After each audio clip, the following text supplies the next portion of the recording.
감사합니다. 이게 빨간 날이 연속이 되면서 출타하신 분도 많이 계시겠지만은 또 고향교회로 와서 방문하신 분들이 제가 앉아서 딱 살펴보니까 또 여러분들이 많이 오셨습니다. 환영하고 축복합니다. 우리 모두에게 예수 그리스도의 은혜와 평강이 넘칠 줄로 믿습니다. 우리 앞뒤 좌우로 인사하겠습니다. 전도합시다. 초청합시다. 감사합니다. 제가 2주 동안에 봄의 교환고 우리 교구별로 다 진행을 했죠. 1, 2교구 빼고 또 다음번에 하고요. 봄의 교환고 가지고 은혜를 많이 받았습니다. 특별히 여러 가지 경품도 있고 간식도 가는 데마다 담임 목사 간식을 주더라고요. 감사합니다. 그래서 그것도 감사한데 간증을 들으면서 눈물도 흘리고 은혜도 많이 받았습니다. 특별히 간증하신 분들의 대부분이 작년에 행복은 나눔 축제에 또 초청을 받아가지고 우연히 오게 되었는데 예수 믿고 은혜 받고 예배 자리에 앉아 계시고 회심하게 되고 학습받고 은혜 받고 그래서 간증을 하는데 얼마나 감동이 된지 모르겠습니다. 여러분, 우리가 행복 나눔 축제를 하나의 이벤트로 생각하지 마시고 사실은 매주 우리가 전도해야 되잖아요. 믿지 않는 자들에게 복음 전하고 초청하는 것이 우리의 임무이고 명령이고 하나님께서 우리에게 부탁하시고 말씀하신 것인데, 행복 나눔 축제를 통하여 작년에 초청받고 온 사람들이 지금도 2부 예배를 드리는 분들 보면서도 모든 분들 보면서 너무너무 많이 계십니다. 그래서 한 분 한 분이 온 천하보다 귀한 영혼인데 우리가 얼마나 감사합니까? 나를 통하여서 초청받아서 예수 믿게 되는 것, 이보다 더 큰 기쁨이 없습니다. 할렐루야. 근본에도 우리에게 나는 전도를 잘 못합니다. 괜찮아요. 최선을 다해 뿌리게 되면 언젠가는 열매를 맺히게 됩니다. 근본에 최선을 다하시고 태신자가 없다고 생각하지 마시고 나가보면 많이 있습니다. 그래서 여러분께서 초청해서 근본 기회를 통하여서도 다음 세대와 우리 작년 세대에 온천하보다 귀한 영혼, 예수님이 십자가에서 죽기까지 사랑하신 그 영혼을 많이 초청하여 복음의 말씀을 듣고 구원받는 정착되는 역사가 있기를 예수님 이름으로 축복합니다. 우리 한 번만 더 인사했으면 좋겠습니다. 당신은 하나님의 사람입니다. 네, 감사합니다. 특별히 우리 남편, 아내뿐만 아니라 오늘 어린이 주일인데 우리 다음 세대 자녀들을 정말 하나님의 사람으로 세웠으면 좋겠습니다. 축복을 많이 해주셨으면 좋겠습니다. 우리 그런 의미에서 1부 때는 다음 세대 자녀들이 많이 있는데 2부 때도 곳곳에 계시고 또 다음 세대 예배드리는 우리 자녀들을 한번 생각을 하면서 그들을 축복하는 마음으로 한 7초 동안 격려의 박수 한번 하겠습니다. 네, 감사합니다. 사실은 이 어린이 주일, 어버이 주일, 5월달이 되게 되면 설교자의 고충이 큽니다. 왜냐하면 내가 이게 부모답지 못한데 이런 생각 때문에 어린이 주일 설교를 하기가 힘들고 또 어버이 주일 되면요, 그때는 정말 부목사님을 강단에 세우고 싶어요, 여러분. 내가 불효 자식인데 어떻게 이 설교를 하겠나 그런 생각이 들고, 스승의 주일도 마찬가지고 또 5월 마지막 주일에는 부부의 주일도 지키게 되는데 내가 좋은 남편이 못 되는데 이런 생각이 들 때가 있기 때문에 강단에 서기가 상당히 두렵습니다. 매주가 그렇지만은 5월이 상당히 더 그런 것 같습니다. 하지만 정말 지금처럼 지금까지 그렇게 살지 못했다 할지라도 회개하는 마음으로 설교자도 서겠습니다. 여러분 모두도 마찬가지예요. 자녀를 생각을 하면 잘해준 것도 있고 잘 양육한 것도 있는데 못해준 게 얼마나 많이 있습니까? 그러한 가슴 아픈 마음을 가지고 회개하는 마음으로 말씀을 듣고 또 은혜를 받았으면 좋겠습니다. 오늘 설교 제목 따라하겠습니다. 신앙의 축복을 전수하자. 신앙의 축복을 전수하자. 말씀을 전하기 전에 여러분에게 먼저 말씀드리겠습니다. 부부관계에 어려움이 계시거나 아니면 그러한 또 이혼할 수도 있는 거고 또 어려움이 있는 분들, 또 여러 가지 부모로부터 상처를 받은 분들, 이 가정의 달 설교를 통하여서 여러분이 상처가 덧나지 않았으면 좋겠습니다. 성경 말씀을 전한 것이기 때문에 상처가 있고 아픔이 있고 부모로부터 학대를 받은 분도 계실 거고, 그 가정에 아픔이 있는 분들은 우리 주님께서 말씀을 듣는 가운데 여러분의 마음의 상처를 치유해 주시기를 간절히 소망합니다. 가정은 사람이 만들어지는 곳입니다. 사람 만드는 공장이 바로 가정입니다. 공장장은 바로 엄마와 아빠로 이루어진 부부, 이 부모가 바로 공장장이라고 할 수 있는데요. 신앙의 축복이 대물림되는 곳이 바로 가정입니다. 그런 면에서 가정은 너무나 귀한 곳입니다. 하나님이 직접 두 가지를 손수 창조하셨는데 그것이 바로 가정과 교회라고 볼 수가 있습니다. 가정이 흔들리면 안 됩니다. 요동하지 않는 말씀의 기초 위에 가정이 든든하게 세워져야 되는 것이죠. 오늘날에 가정에 아픔이 있는 분들이 얼마나 많이 있습니까?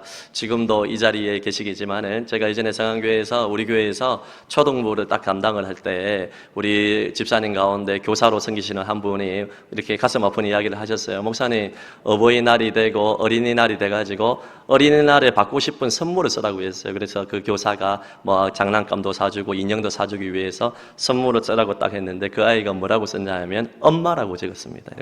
엄마 아빠가 일찍 이제 갈라지고 이혼을 해서 엄마를 오랫동안 보지 못해가지고 엄마가 너무 보고 싶어가지고 엄마를 선물로 받고 싶다 이렇게 기록을 했는데 가슴이 많이 아팠습니다. 다행히도 너무나 감사한 것은 그 집사님이 그 선생님이 정말 그리스도의 사랑으로 그 아이를 잘 품어주고 사랑으로 양육해가지고 그 아이가 원래 처음 만났을 때는 분노 조절 장애가 있었어요. 조금만 일이 생기면 집어 던지고 화를 내고 분노를 내서 아이고 초등학교 2학년 3학년짜리가 왜 이렇게 저렇게 난폭하냐 그런 생각을 했는데 사랑받지 못해서 그런 것 아니겠습니까? 그 집사님이 1년 동안 계속해서 먹이고 입히고 사랑을 베풀어 주시고 그리스도의 말씀으로 양육하니까 나중에 1년이 지나서는 아이가 많이 부드러운 사람으로 바뀌는 것을 저는 보게 되었습니다.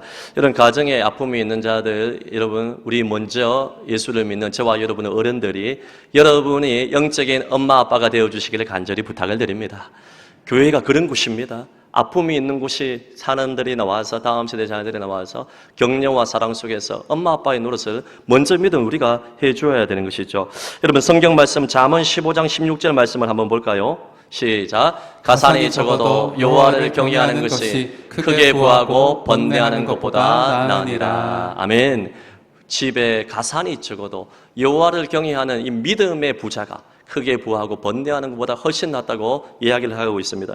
가정을 우리가 하나님을 경외하는 믿음의 터전으로 우리는 굳게 잘 세워야 됩니다. 자녀들에게 공부해라 하는 것도 중요하죠. 엿새 동안 힘써 일하는 것 너무나 중요합니다. 열심히 공부를 해야 됩니다. 그런데 중요한 것은 주일 성수를 비롯한 믿음을 전수하는 것이 훨씬 더 중요하다는 것입니다. 제가 예전에 한번 말씀드린 적이 있는데 우스갯소리가 있습니다. 우리 어린 아이들이 탁 태어나게 되면 우리 자녀가 훌륭한 자녀로 자라기를 바라기 때문에 어릴 때에는 유치부 때는 무슨 우유를 먹입니까? 파스텔 우유를 먹입니다. 파스텔처럼 위대한 사람이더라고 우유를 먹이는데 나중에 초등학교 1학년, 2학년 들어가 보니까 이 파스텔을 까면 아니다 싶어가지고 서울 우유를 먹입니다. 서울대 가라 해가지고. 그래서 초등학교 3, 4학년 되니까 공부는 안 하고 맨날 노는 거 보니까 제가 아빠 엄마 닮아가지고 이 공부는 아닌가 싶어가지고 나중에는 연세대 가라 해서 연세 우유를 먹여요. 그리고 나중에 초등학교 6학년 되니까 이거는 영 아니다 싶어가지고 또 더 수준을 좀 낮춰가지고 서울에 있는 대학을 가라 건국대 또 부산에 있는 대학을 가라 부산 우유를 먹인다고 이야기를 합니다. 그래서 나중에 중학교 3학년 고등학교 1학년 되고 보니까 그거는 아니다 싶어가지고 나중에는 어떤 우유를 먹이냐면 저지방 우유를 먹인다 그런 이야기가 있어요. 지방대가 얼마나 좋아요. 저는 우리나라 최고의 대학이 부산에 있다고 믿습니다. 여러분. 아멘도 안 하시는데 여러분 부산으로 보내시기를 바랍니다. 여러분 부산이 중요하지 이래요. 그래서 여러분 이 저지방 우유를 먹이고 나중에는 또 이제 고3이 되고 하면 저지방 우유도 안 먹인다고 합니다. 딱 보니까 애가 아마 그냥 건강하게 자랐으면 좋겠다 싶어가지고 매일 우유를 먹인다고 합니다. 저도 어제 우유를 집에 사가면서 하나 딱 저녁에 사가면서 되게 부산 우유 저는 부산을 좋아하기 때문에 부산 우유를 사가려 했는데 부산 우유가 없어가지고 서울 우유를 사갔다 아닙니까? 여러분 우리가 우스갯소리가 있지만 우리가 자녀를 뭐 좋은 대학에 가는 것도 나쁜 게 아니고 중요하고 또 칭찬받을 일이고 훌륭한 것입니다. 하지만 아무리 좋은 대학을 보내고 또 좋은 직장을 가진다 할지라도 신앙을 팔아먹으면 아무것도 아니라는 것을 알아야 됩니다. 서울의 강남에서 목회하시는 화정부 목사님이 지난번에 집회에 와서도 그런 말씀을 하셨어요. 강남에 고액가해를 하면서 촌 SKY와 미국의 대학을 보내면서 그 아이들을 초, 중고 때 나중에 신앙생활을 하면 되니까 주일 성수할 필요도 없고 말씀도 가르치지 아니하고 공부만 계속해서 시켰더니 나중에 대학 가서 그때 교회 다니면 된다 이렇게 이야기를 했는데 나중에 우리 아이들이 자녀들이 머리가 커지고 똑똑해지고 지식층이 되고 하다 보니까요 성경을 믿지 아니하고 신앙을 다 팔아먹고 나중에는 교회를 다니지 않는 사람들이 너무나 많다는 것이죠. 그래서 강남의 권사님 집사님들이 담임 목사님을 찾아와서 눈물로 후회를 하는 경우들이 많이 있다 그런 얘기를 들은 적이 있습니다. 여러분 하나님을 경외하는 것이 우리의 삶의 우선인 줄로 믿습니다. 여러분의 가정을, 자녀들을 믿음의 자녀로 키울 수 있기를 바랍니다.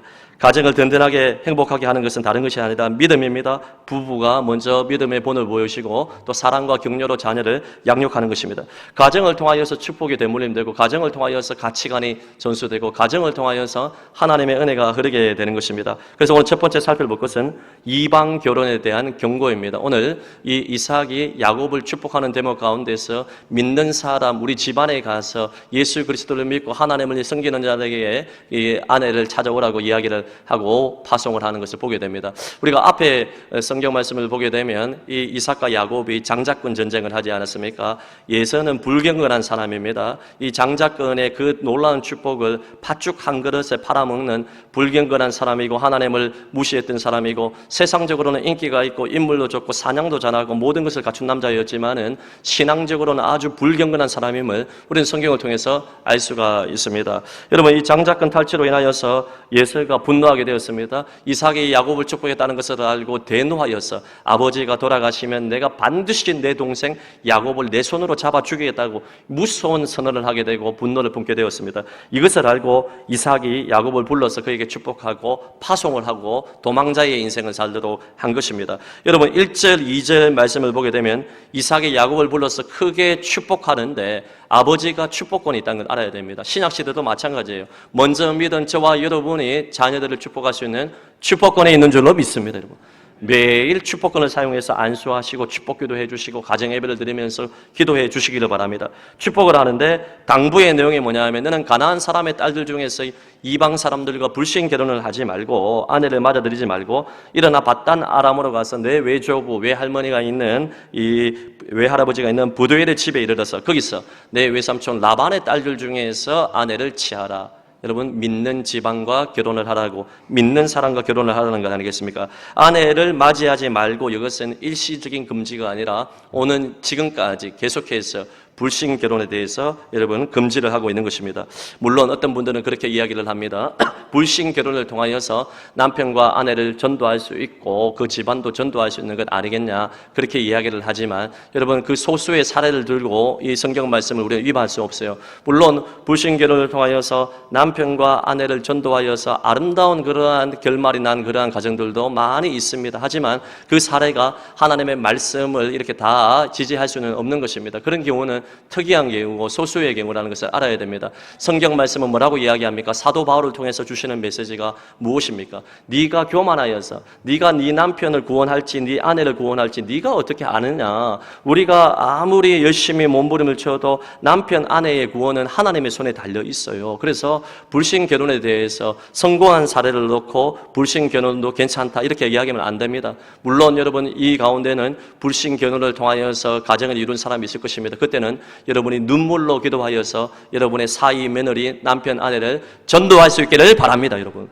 전도하여 하나님의 사람이 되어야 됩니다. 그렇지 아니하면 불신 결혼을 통하여서 세상에 같이 가는 사람과 맞이하게 되면 신앙의 연합을 이룰 수가 없는 것이고 하나님께 영광 돌릴 수도 없는 것이고 비전을 맞춰 나갈 수도 없는 것입니다. 저와 여러분이 왜 이방 결혼에 대해서 경고를 받아야 되고 우리의 자녀를 여러분이 믿는 사람과 결혼을 시켜야 되냐 하면 여러분, 그것은 첫째 하나님의 명령이고 두 번째는 실제적인 이유 때문에 그런 것입니다. 이 리브가가 첫째 아들 에서가 여러분 불신의 아내, 이 성경에 보면 유딕과 바스마를 맞이해야 했는데 리브가의 근심이 되었어요. 리브가가 얼마나 근심이 되었는지 내가 살 맛이 없다, 오래 살고 싶지 않다, 그렇게 말할 정도로 세상의 가치관과 믿음의 가치관은 충돌하는 것입니다. 물론 에서가 불경건한 사람이요, 하나님의 자녀였지만 불경건한 사람이라서 그러한 약점도 있지만은 불신 결혼, 해쪽 속의 아내와 여인과 결혼함으로 말미암아 완전히 하나님을 등지게 되었고, 그렇게 그 이유로 말미암아 여러분 실제적인 이유 때문에 이방 결혼에 대한 경고를 하고 있는 것입니다. 그리고 세 번째는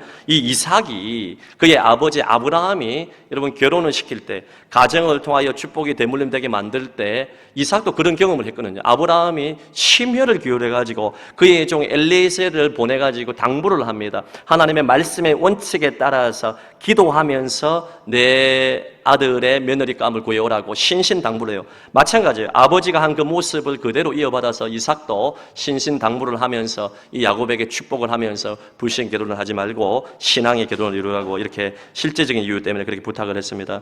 저는 성안의 모든 교우들이 여러분 먼저 믿음의 부모님들이 여러분의 자녀가 아직 결혼하지 않았더라면 여러분 예수 잘 믿는 남편, 아내, 형제, 우리 자매들을 여러분 사위와 며느리로 받아들일 수 있기를 예수님의 이름으로 축복합니다. 이 사위와 며느리가 믿지 않는다면 여러분 작정 기도해야 돼요. 근본기에 초청을 해야 돼요. 반드시 하나님께서 기뻐하시는 믿음의 연합을 이룰 수 있도록 여러분은 우리가 노력하며 나가야 될 것입니다. 두 번째로 신앙의 축복은 말 그대로 대물림이 된다는 것입니다. 하늘에서 뚝 하고 하나님의 사람이 떨어지는 것이 아닙니다. 부모와 할아버지로부터 신앙의 축복이 대물림이 된다. 여기 계신 성도들 가운데 내가 처음 믿은 사람이다. 여러분이 아브라함이에요. 고난이 있을 것입니다. 어려움을 겪을 것입니다. 하나님 나라 들어가려면 많은 환난이 있을 것입니다. 신앙의 씨앗을 뿌려야 될 것입니다. 하지만 아브라함의 받은 복이 얼마나 큽니까?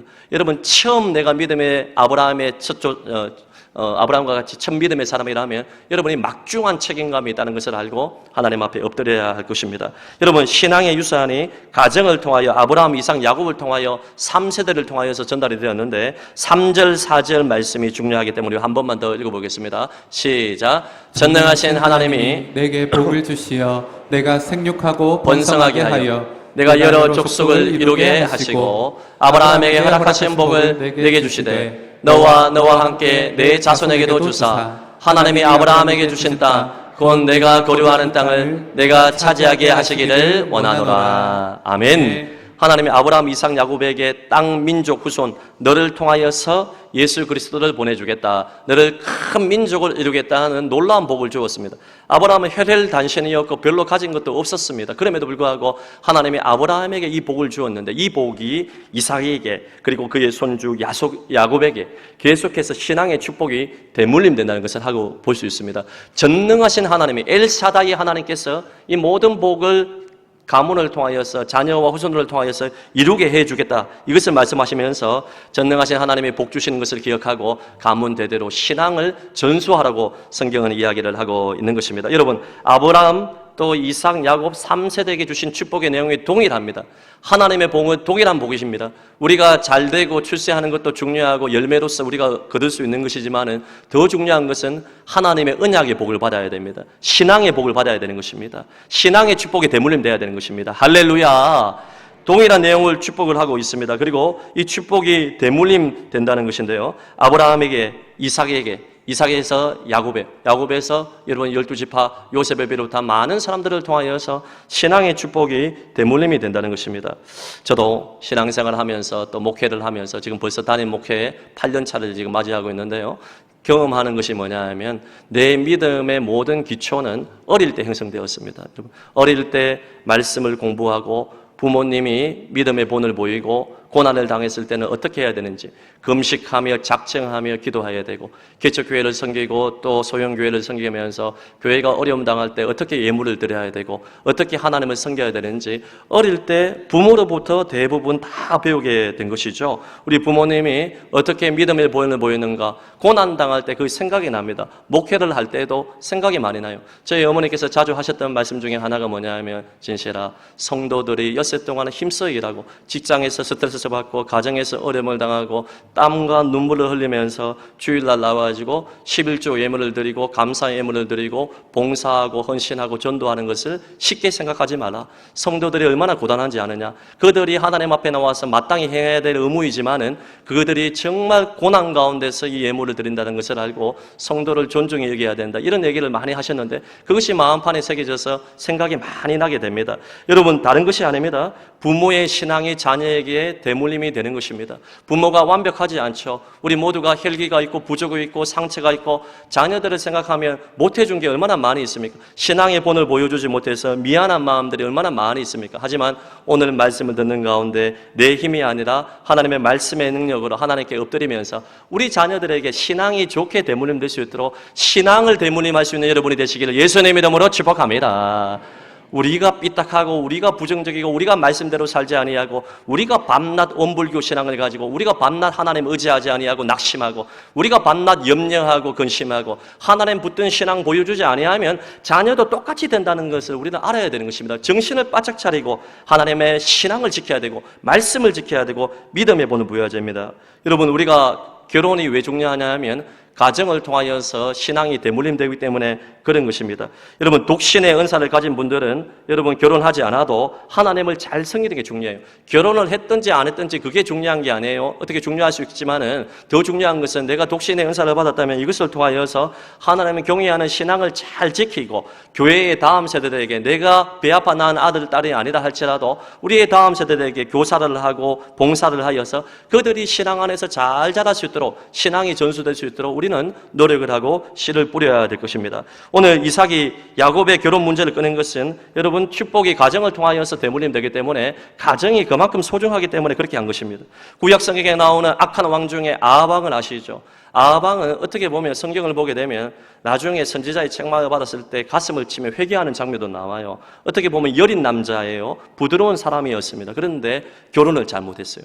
여러분, 이세벨, 하나님을 대적하는 여러분 이런 모함 여인, 이 암몬 여인, 왜 이 이방 여인을 만나가지고 어떻게 했습니까? 이 이세벨이 정말 사악한 여자였잖아요. 아합을 다 조정을 하는 거예요. 그래서 아합이 이스라엘 역사에 있어서 북이스라엘 역사에 있어서 가장 악한 왕이라고 불릴 정도로 여러분 가정의 축복이 대물림되지 못하고 끊기게 되는 것을 보게 되는 것입니다. 여러분, 아브라함, 이삭의 자식 결혼 문제를 하면서 정말 어떻게 보면 간섭을 하는 것이죠. 어떻게 보면 이것은 인간적인 판단으로 네가 잘난 사람을 만나라 그것이 아니라 신앙의 사람을 만나야 된다는 것을 계속해서 강조하여서 어릴 때부터 양육을 하고 축복을 한 것입니다. 여러분, 그런데 우리가 성경을 보면서 아브라함, 이삭, 야곱, 요셉을 완벽한 가정이라고 생각을 하면 안 됩니다. 이들의 가정도 흠이 있고 어떤 측면에서 보면 콩가루 집안입니다.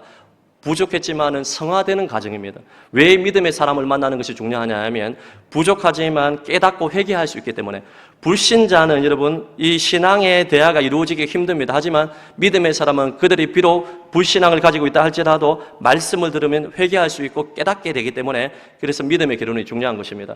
여러분, 한번 이삭의 가문을 한번 생각해 보세요. 이삭은 하나님의 말씀을 들었습니다. 이 어린 자가 큰 자가 어린 자를 섬긴다. 쌍둥이로 태어났는데 에서가 야곱을 섬기게 된다는 것은 말씀을 통해서 들었으면 야곱에게 축복을 해야 되잖아요. 그래서 이삭은 성경 말씀 보면 고기를 좋아해가지고 에서가 사냥을 잘해요. 어떤 고기를 잡아온지는 모르겠지만 소도 잡고 돼지도 잡고 했겠죠. 이 고기를 잡아서 온 것을 대접을 하니까 이 고기가 너무 맛있고 그 다음에 이제 고대 근동의 사회에서도 첫째 아들이 중요하기 때문에 이 첫째 아들을 인간적으로 계속해서 장자권을 통하여서 축복하고 싶은 이러한 인간적인 욕심이 있었던 것입니다. 이런 것이 있으면 아내 리브가와 대화를 해야 되는데 기도를 해야 되는데 대화했다는 이야기가 전혀 없어요. 리브가도 마찬가지예요. 하나님의 음성을 들었으면 야곱이 장자권을 받아서 가문 대대로 신앙의 축복이 대물림이 된다면 하나님의 역사하심을 믿어야 돼요. 이삭이 인간적인 방법을 쓴다 할지라도 하나님은 궁극적으로 어떤 환경을 통해서라도 반드시 야곱에게 장자권을 주겠다는 믿음이 있어야 되는데 그것을 믿지 못하고 남편에 대해서 대화도 하지 않았습니다. 남편이 그런 생각을 갖고 있으면 찾아가지고 대화하면서 바가지를 끌어야지. 이럴 때는 바가지를 끌어야 돼요. 근데 바가지도 끌지 아니하고 자신의 괴락을 쓰는 인간적인 방법을 쓰는 부부간에 대화가 없는 그런 부부라는 것을 볼 수가 있습니다. 자녀 야곱도 마찬가지예요. 야곱도 여러분 하나님의 음성을 들었을 것입니다. 리브가로부터 이 이야기를 성경의 교훈들을 하나님의 계시의 말씀들 들었을 것입니다. 그러면 기다려야지. 어머니가 이런 제안을 해도 어머니 그것은 아닙니다. 하나님이 나를 통하여서 복 주겠다고 말씀하셨으면 하나님을 신뢰합시다. 기도합시다. 이렇게 해야 되는데 야곱도 어머니와 짝짝꿍을 해가지고 엄마가 그렇다면 나도 어쩔 수 없다. 동의제창을 해가지고 야곱도 인간적인 방법을 썼습니다. 예수는 말할 필요도 없어요. 불경건한 사람이었습니다. 하나님에 대한 그러한 신앙의 의식이 없었던 사람입니다. 가족 모두를 하나하나 다 살펴보면 콩가루 집안이었습니다. 그럼에도 불구하고 하나님의 은혜가 나타났고 나중에 이삭이 이것을 깨닫고 여러분 야곱을 다시 축복하는 것을 보게 되면 이삭도 정신 차린 거예요. 하나님의 말씀이 생각난 것입니다. 이런 몰래 되는 거짓말로 이어진 모든 과정 속에서 이삭도 정신을 차리게 되었고 리브가도 여러분 후회의 눈물과 회개의 눈물을 흘리게 되었고 여러분 이 사건으로 말미암아 리브가가 그 사랑하는 아들을 더 이상 볼 수가 없었습니다. 이 야곱이 이 리브가가 죽을 때까지 그 사랑하는 둘째 아들을 한 번도 못 봤습니다. 여러분 이 가족의 가족의 죄로 말미암아, 연약함으로 말미암아, 부족으로 말미암아 하나님의 이런 진노가 쏟아지게 되었고 징벌이 나타나게 되었습니다. 그럼에도 불구하고 이삭과 또 야곱과 리브가와의 에서에게 하나님께서 놀라운 은혜를 주었어요. 이 가족을 성화시켜 나가는 하나님의 열심을 통하여서, 이 가족을 통하여서, 신앙의 가문을 통하여서 부족하고 흠이 많고 불격은 했지만 그럼에도 불구하고 가정이 중요하기 때문에 가정을 통하여서 신앙의 축복이 대물림되었다는 것을 알아야 되는 것입니다. 사랑하는 성도 여러분, 여러분이 자녀들에게 가장 남겨야 될 것은 신앙의 축복이에요. 가정 예배를 드리십시오. 여러분, 가정 예배를 포기한 분들 계십니까? 이제 일주일에 한 번이라도 가정 예배 드리면서 신앙의 전수를 해줘야 되는 것입니다. 그리고 3세대 예배를 드리십시오. 기도의 본을 보이십시오. 그리고 여러분이 먼저 하나님 앞에서 사랑하는 모습을 보여주십시오. 아이들에게 공부해라, 이거 해라, 저거 해라 하기 전에 부부가 싸우지도 않아도 화해하고 서로 사랑하는 모습만 보여도 신앙이 대물림 될 수 있다는 것을 알고 우리의 가정을 굳게 세워 나가야 되는 것입니다. 여러분, 이 이삭은 보면 장가를 잘 갔어요. 리브가가 성경 말씀 보면 심히 아리따웠다. 그것은 외모만 말하는 것이 아닙니다. 리브가가 경건한 여인이었어요. 부족하여서 장깨를 부렸지만은 경건하게 하나님의 말씀을 안 사람이었습니다. 하나님이 큰 자가 어린 자를 섬긴다 하면 그 말씀을 그대로 의지했던 사람들이 리브가였습니다. 그리고 이 이삭이 리브가를 맞이했을 때 리브가와 함께 살면서 모친 그의 어머니 라헬이 천국 간 이후로부터 모친의 상사 후에 위로를 받았다. 죽은 이후에 위로를 받았다. 리브가가 내조를 잘했던 신앙의 축복이 대물될 수 있는 경건한 여인임을 볼 수가 있습니다. 저는 여기에 착안을 해가지고 제 아내가 전화 올 때 뭐라고 뜨냐 하면 리브가로 뜹니다. 리브가로야. 리브가로 딱 떠요. 그럼 저는 뭡니까? 이삭이 되고 싶은 거예요. 이삭 토스트 많이 사주시기를 바랍니다, 여러분. 여러분, 우리 아내가 리브가라 이렇게 생각을 하고 여러분의 남편은 이삭이라 딱 생각을 하고 경건한 축복이 대물림 될 수 있도록 우리는 기도하면서 하나님 기뻐하시는 그러한 가정으로 세워나가야 할 것입니다. 성안의 모든 교우들이 하나님의 은혜가 여러분의 가정에 있기를 바랍니다. 그리고 여러분의 신앙의 축복이 대물림 될 수 있도록 믿음의 본을 보여줄 수 있는 가정이 되기를 예수님의 이름으로 축복합니다. 오늘 마지막 세 번째, 그러므로 우리는 부모의 역할을 분명히 하시기를 바랍니다. 이삭과 리브가가 믿음을 딱 지키고 말씀의 기준 따라 하나님의 계시의 말씀을 딱 듣고 정신을 바짝 차리고 기준을 지키면 되는데 기준을 지키지 아니하니까 이러한 비극이 나타난 것 아니겠습니까? 그럼에도 불구하고 하나님이 이 가정을 사용했지만 안타까움이 있습니다. 우리는 부모로서 역할을, 말씀의 기준을 분명히 세워야 됩니다. 아버지는 영적인 권위가 있어야 돼요. 자녀들과 친하게 지내는 동시에 말씀의 기준을 제시할 수 있어야 됩니다. 제가 초등학교 4학년인가 5학년쯤에 불량한 친구들과 어울려 축구도 하고 막 하면서 내가 그 친구가 특별히 나쁜 친구는 아닌데 좀 손버릇이 좀 나빴어요. 알고 보니까요. 그리고 좀 과격한 친구였는데 그 친구도 불쌍히 여기고 교회도 같이 데려나고 했는데 어떤 일이 있었냐면 이 친구가 이제 학교에 어떤 금전이 있는 곳에서 이게 금고를 틀은 거예요. 틀은 건데 몰랐는데 틀고 학교에 큰 문제를 일으켰습니다. 그래서 저는 같이 축구도 하고 논 친구들이기 때문에 아버지가 이제 걱정을 하신 것이죠. 저를 따로 딱 불러가지고 혹시나 이런 일이 있었는 거 아느냐.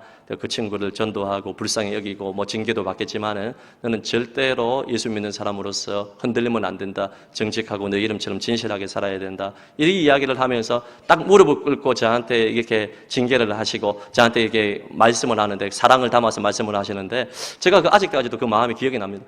아버지가 우리 세대만 해도 아버지가 쉬운 분은 아니셨어요. 엄격하신 분들이 많았잖아요. 우리가 무조건 엄격하라 그런 뜻이 아니라 말씀의 기준에 따라서 정직과 진실을 가르치고 바른 길을 가르치는 게 우리가 아버지가 해야 될 역할입니다.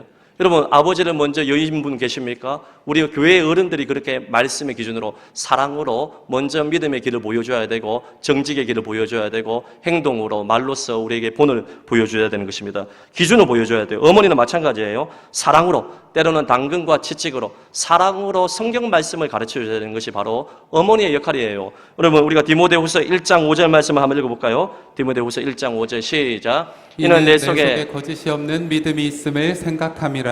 이 믿음은 먼저 내 외조모 로이스와 내 어머니 유니게 속에 있더니 내 속에도 있는 줄을 확신하노라. 아멘. 디모데라는 훌륭한 목회자가 그냥 하늘에서 뚝 떨어진 것이 아니라 어머니 유니게와 외조모, 외할머니 로이스의 이 거짓이 없는 이 믿음, 이 말씀의 양육을 통하여서 이렇게 태어나게 됐다. 만들어졌다는 것을 우리는 기억을 해야 되는 것입니다. 하나님의 말씀을 어릴 때부터 가르치는 것이 너무나 중요한 것입니다. 부모가, 어머니가 말씀을 가르치고 사랑으로 양육하고 기준을 제시하는 것이 정말 중요합니다. 여러분, 찰스 스펄전이라는 위대한 설교자와 목회자, 오고 오는 기독교 역사 가운데 가장 설교를 잘하고 가장 목회를 잘했던 분이, 여러분 찰스 스펄전의 설교집이나 그런 강의집을 읽어보면요, 감탄을 하는 경우가 많아요. 성경 66권의 박사입니다. 모든 신학을 다 깨뜨리고 있습니다. 가마력 있는 설교를 합니다. 스펄전을 통하여서 회심한 사람이 한둘이가 아닙니다. 여러분, 너무너무 많이 있습니다. 스펄전이 어떻게 태어났느냐? 어릴 때부터 부모의 신앙, 믿는 목사의 자녀로, 할아버지도 목사였고, 서재가 많은 몇만 권의 성경책과 이러한 장서의 신학 도서와 신앙교육학과 여러 가지 인문학 책으로 가득 차 있었는데, 3살, 4살 때부터 아버지와 함께 서재질에서 성경을 공부하고 한글을 깨우치고 영어를 깨우치는 가운데서 성경을 보고 기도하고, 아버지가 가정예배를 드리고 어머니와 함께 신앙교육을 하면서 기도하는 방법을 가르치고 신앙의 도를 보여주고 믿음이란 무엇인지 가르쳐주고, 이렇게 모든 것들을 어릴 때부터 가르쳤어요.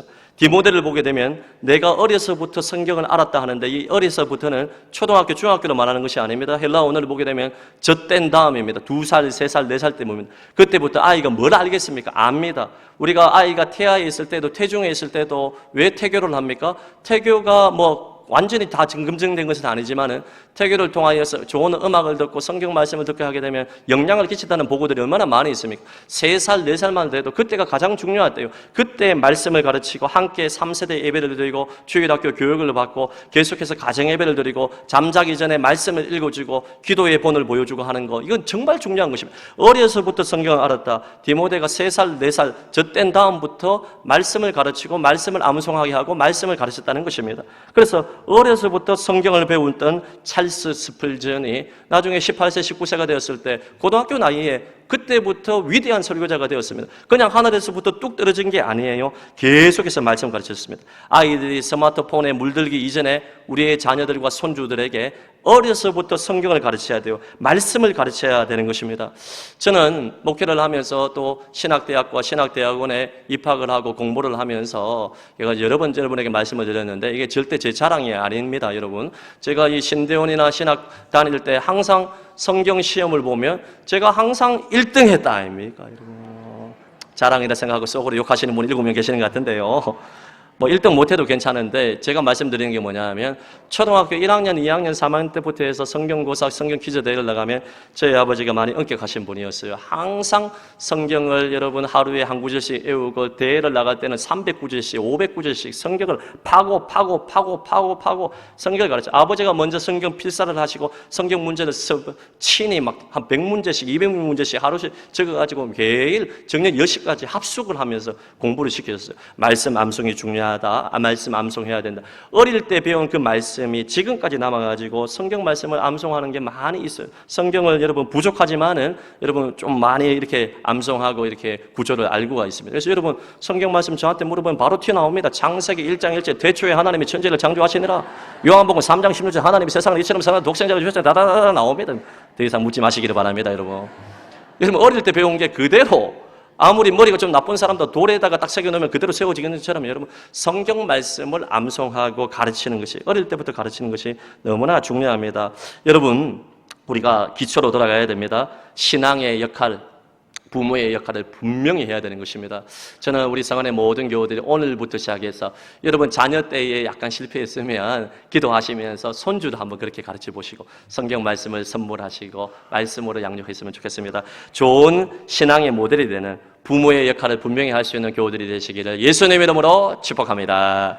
말씀의 결론을 맺도록 하겠습니다. 잠언 19장 23절 말씀입니다. 잠언 19장 23절 시작. 여호와를 경외하는 것은 사람으로 생명에 이르게 하는 것이라. 경외하는 자는 족하게 지내고 재앙을 당하지 아니하느니라. 아멘. 하나님을 경외한다는 것은 하나님을 찾지 않은 것이고, 두 번째는 하나님을 두려워하고 사랑하는 것을 뜻하는 것입니다.